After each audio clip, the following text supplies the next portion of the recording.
We're going toward Lincoln, Nebraska. Going toward Lincoln, Nebraska, the capital of Nebraska.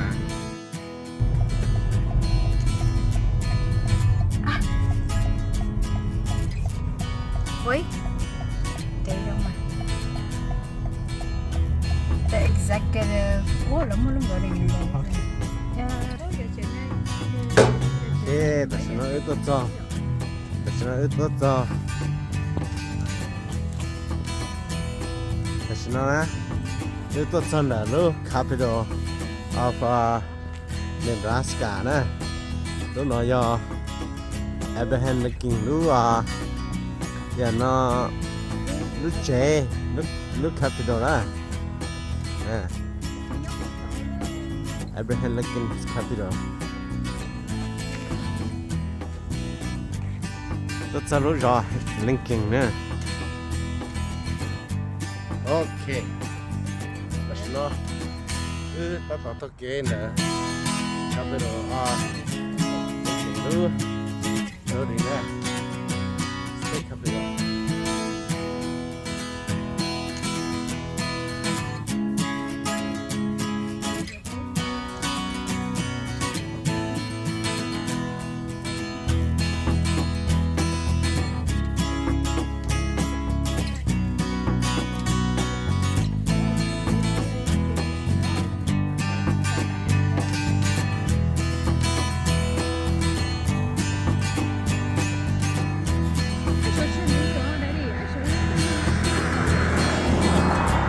Statue is not Lincoln. I know.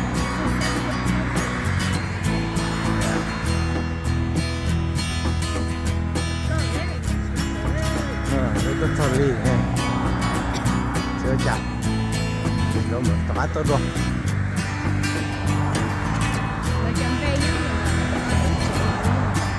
Sắp thì nó ho hay. Chúng tôi ra ạ.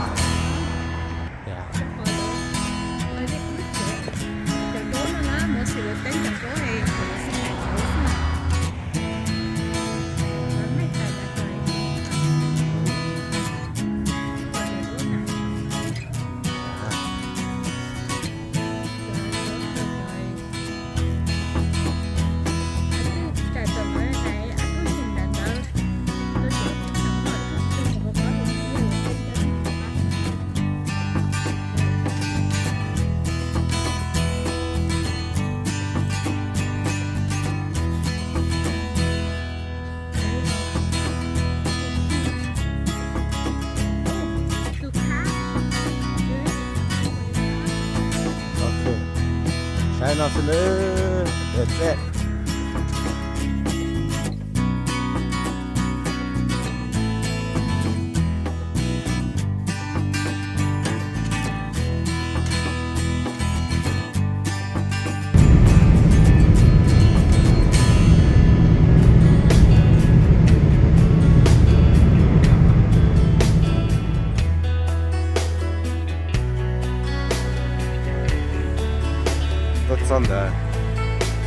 rất xong rồi lú ở tới chơi mấy cá nữa nè ở chơi nó chơi vô người chú đã trên đâu thì chỉ có chơi nó vô có chơi và một lúc lỡ kia tới chơi mấy cá nó ở chơi nó họ cũng sợ để nó có chơi nó chơi vô hỗn rất đá kia rồi tới chơi mấy cá nó họ chơi nè. They say welcome to the geography center of the lowest 48th state.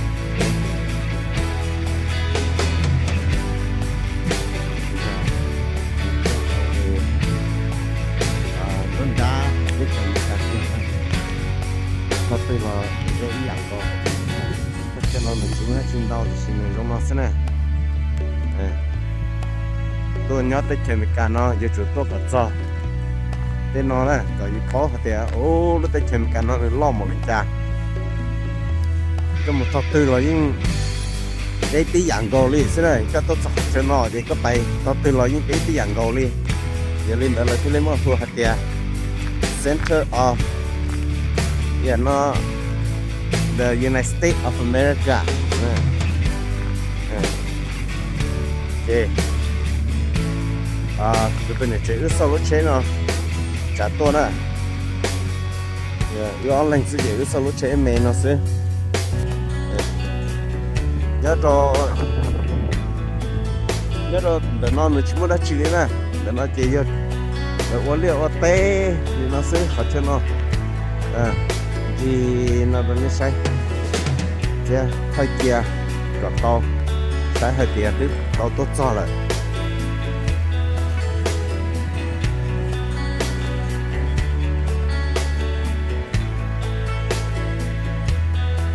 này nhớ nó thế này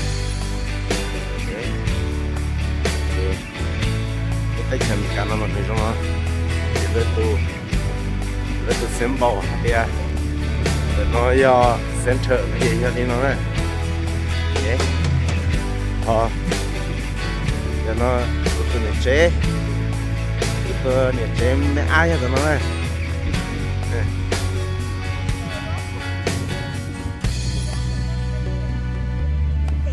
ra lại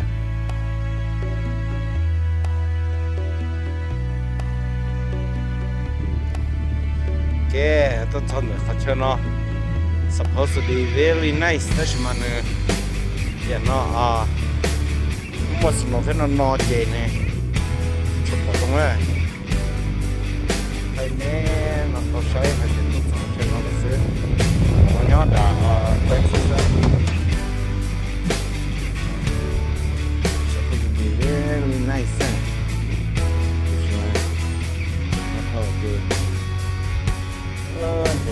có phải đồ để cho nó chúng ta chỉ trong này nó sẽ